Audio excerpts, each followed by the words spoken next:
Pemirsa, Komite Nasional Pemuda Indonesia atau KNPI Kabupaten Biren menggelar donor darah massal di alun-alun Kota Juang, Kabupaten Biren. Dan donor darah yang diselenggarakan ini dalam rangka memperingati Hari Sumpah Pemuda ke-89.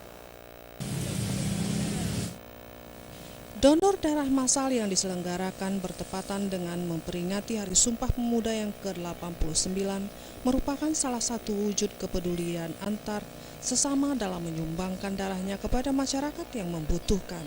Donor darah tersebut diselenggarakan oleh Komite Nasional Pemuda Indonesia atau KNPI Kabupaten Biren, bekerja sama dengan Pemkab Biren, Palang Merah Indonesia PMI Biren, dan juga unit transfusi darah UTD RSUD Dr.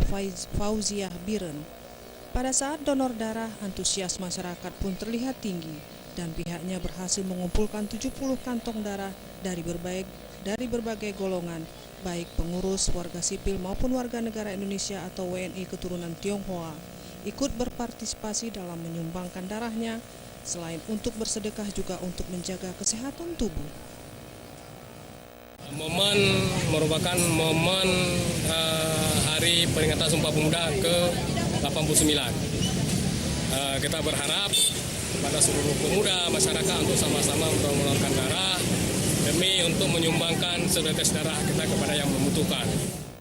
Asnawi MY, Ketua KNPI Biren, berharap kepada seluruh masyarakat agar sering melakukan donor darah untuk kebutuhan masyarakat yang tidak mampu, sekaligus untuk memenuhi stok darah di UTD RSUD Dr. Fauziah. Dari Biren, Rahmat, Aceh TV.